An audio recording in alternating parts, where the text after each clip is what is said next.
Será que a nossa civilização está indo mesmo para o buraco? O livro de hoje é O Naufrágio das Civilizações, de Salim Maalouf. Pensata, com Marcelo Madureira.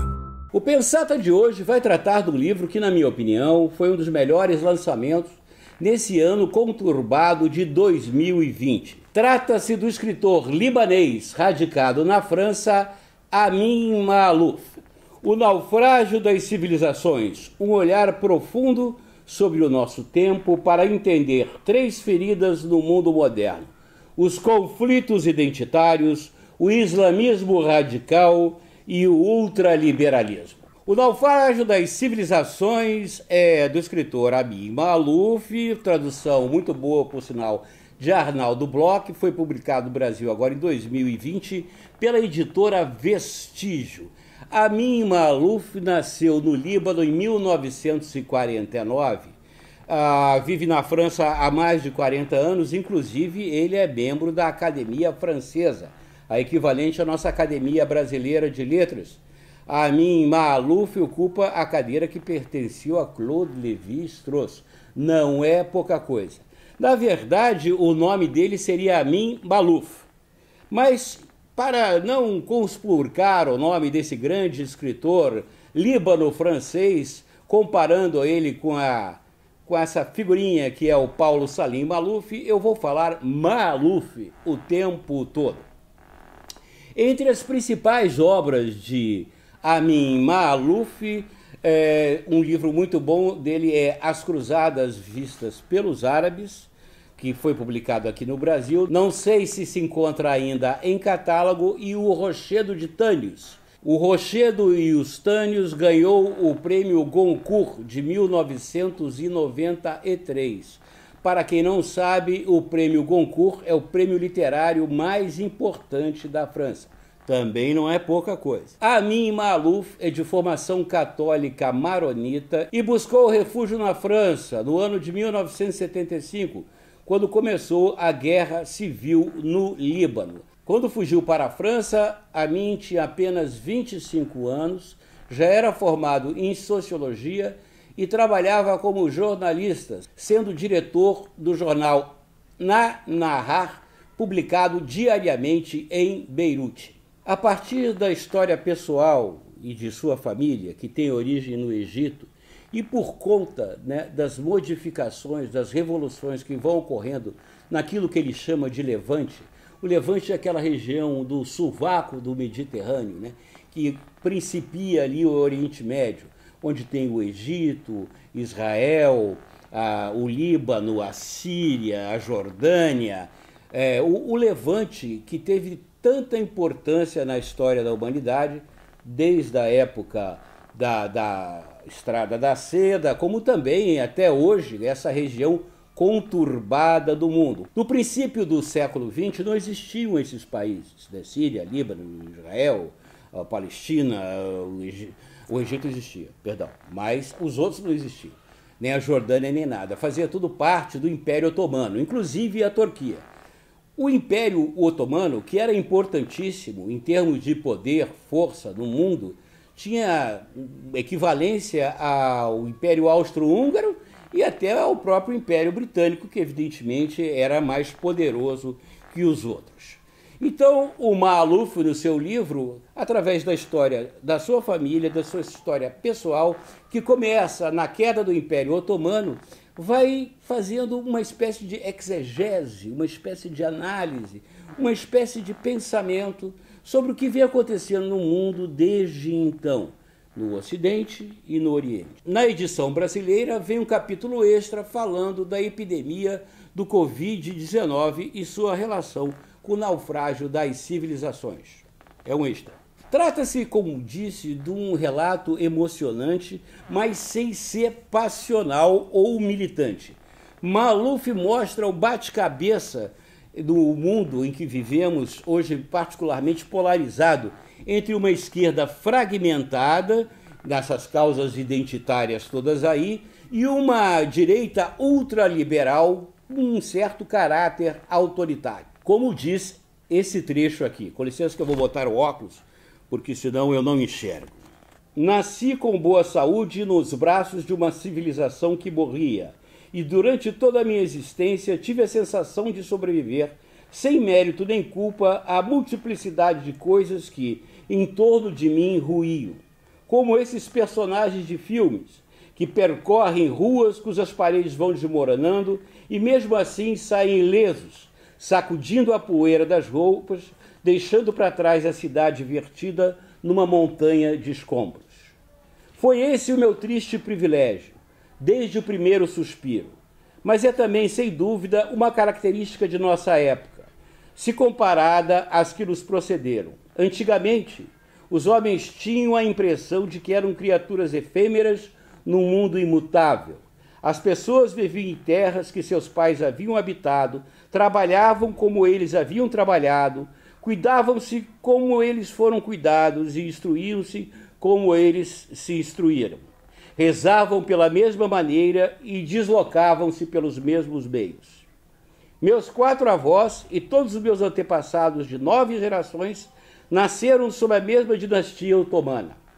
Como poderiam duvidar que essa não fosse eterna? Da memória de Rosa jamais se viu morrer um jardineiro, suspiravam os filósofos franceses das luzes ao refletir sobre a ordem social e a monarquia de seu próprio país. Hoje, as rosas pensantes que somos vivem cada vez mais enquanto os jardineiros morrem. No espaço de uma vida, temos tempo suficiente para ver desaparecerem países, impérios, povos, línguas, civilizações. A humanidade se transmuta aos nossos olhos. Jamais sua aventura foi tão promissora ou arriscada. Para o historiador, o espetáculo do mundo é fascinante. Falta ainda ele conseguir acomodar-se à angústia de seus próximos e às suas próprias inquietações. Assim começa o grande livro de Amin Maalouf.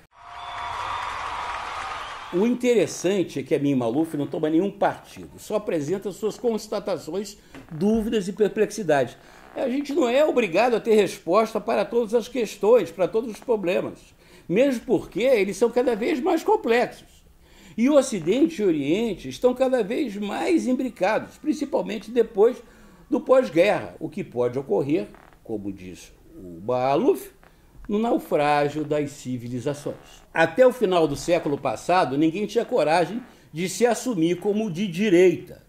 Era todo mundo de esquerda, no máximo, ou no mínimo, de centro-esquerda. Depois, algumas pessoas começaram a se declarar, a se anunciar como de direita, alguns mesmo de extrema direita. Muitos que já eram de esquerda, em resposta, radicalizaram a sua posição. E o centro, onde coincidentemente fica a maioria. Como é que fica o centro? No centro fica quem é considerado hoje o isentão. Olha, pessoal, quem é de centro não quer dizer que seja isentão, que não se interesse por política, por tanto faz. Muito pelo contrário, é talvez fazer a política corretamente. Ser de centro é ouvir os dois lados, ouvir a esquerda, ouvir a direita, às vezes concordar com um lado mais, às vezes concordar mais com o outro, mas buscar sempre a convivência. Afinal, fazer a política é isso, é escutar todas as partes, é negociar, é refletir, é negociar e avaliar, procurando sempre a convergência onde ela for possível e aceitável. Só assim a humanidade anda para frente. 2 lições que o século XX nos deu. Nenhum regime totalitário funciona para o mundo ocidental.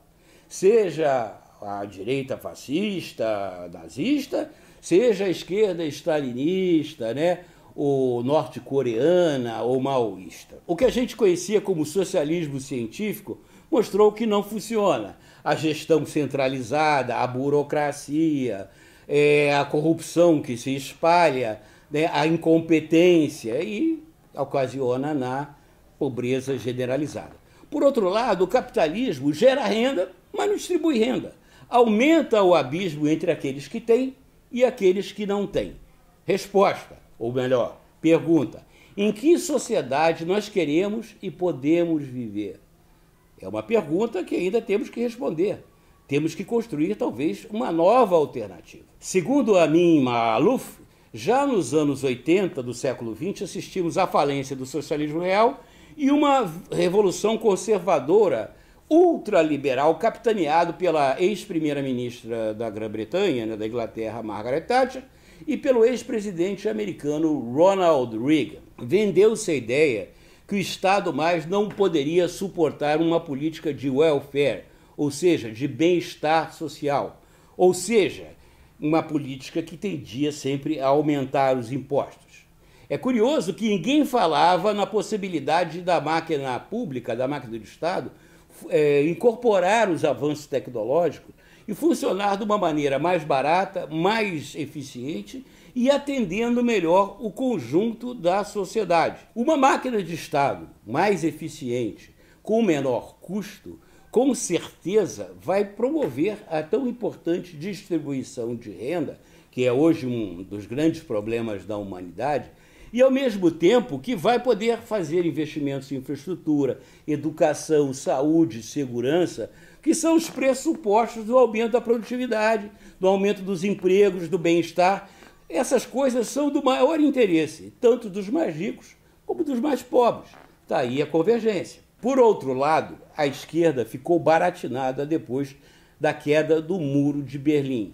Com a falência do socialismo real, a esquerda perdeu o seu discurso, perdeu a sua agenda. E, na falta de agenda, resolveu ficar pendurada no que se chama de políticas identitárias. Essas lutas de sexismo, de racialismo e outras minorias. Não que essas questões não sejam importantes, elas são importantes sim.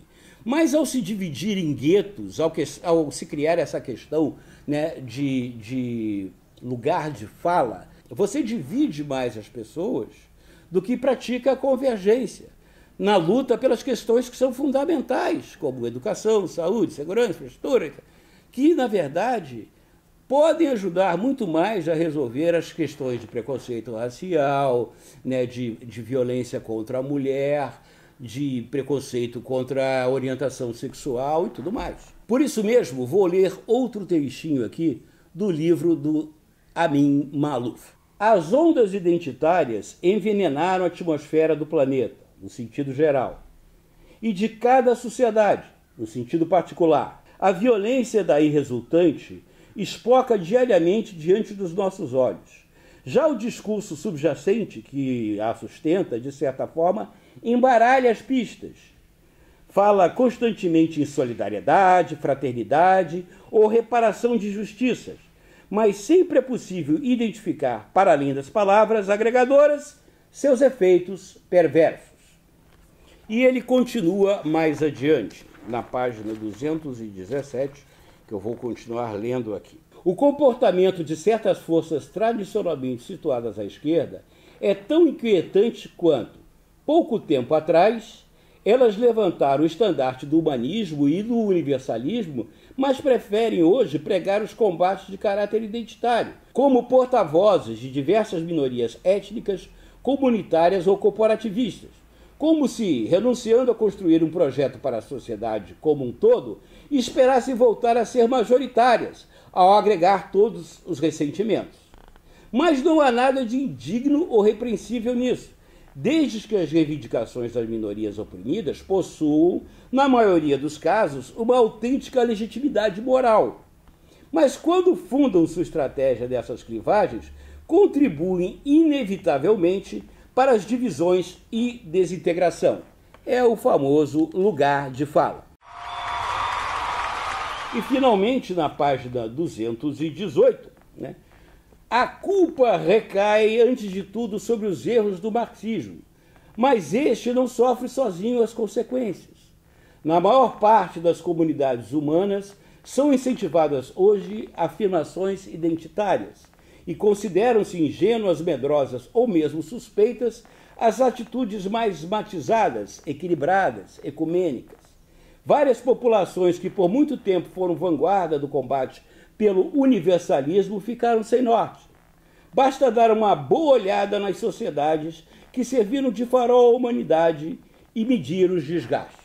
Para concluir, temos que o fenômeno complexo ao qual chamamos mundialização ou globalização pressupõe, segundo a natureza mesma das tecnologias que o acompanham, um movimento poderoso e profundo que impressiona os diferentes componentes da humanidade a se aproximarem um dos outros. Sua vizinhança forçada, seja física ou virtual, suscita ao mesmo tempo afinidades e aversões. A meu ver, uma das questões maiores de nosso tempo é saber qual dessas atitudes irá prevalecer no fim. Veremos as tensões identitárias se refluírem ou dissiparem? Ou vamos ver elas se agravar, provocando ainda mais discórdia e desintegração? Esse é um pouco do pensamento de Amin Maalouf, que, na minha conclusão pessoal, ele diz o seguinte: somos todos responsáveis para definir por onde e como a humanidade vai caminhar. Em nome do futuro de nossos netos, nós não podemos abdicar das nossas responsabilidades. Ninguém é isentão, ninguém é omisso. Para fazer política, não é obrigado a concordar com os pressupostos dos polos radicais. Muito pelo contrário. Um último pensamento do Amin Maalouf, página 238. Fica claro, em todo caso, que entramos numa zona tumultuada, imprevisível, aleatória, que parece destinada a se prolongar. A maioria de nossos contemporâneos deixou de acreditar no futuro de progresso e prosperidade. Onde quer que vivam, estão desamparados, enraivecidos, amargurados, sem rumo. Desconfiam do mundo fervilhante que os cerca e sentem-se tentados a dar ouvidos a estranhos narradores. Todos os deslizes são hoje possíveis. E nenhum país, nenhuma instituição, nenhum sistema de valores e nenhuma civilização parece capaz de atravessar essas turbulências e sair ileso. Esse é um pouco do pensamento de Amin Maalouf. O livro é Naufrágio das Civilizações. Essa foi a Pensata de hoje. Não se esqueçam de assinar o meu canal, me seguir no Facebook, no Instagram, no Twitter, compartilhar com os amigos e mandar seus comentários. Um beijo e um queijo, tchau. Com um latido aqui do meu cachorro Billy. Só no finalzinho que ele latiu, hein?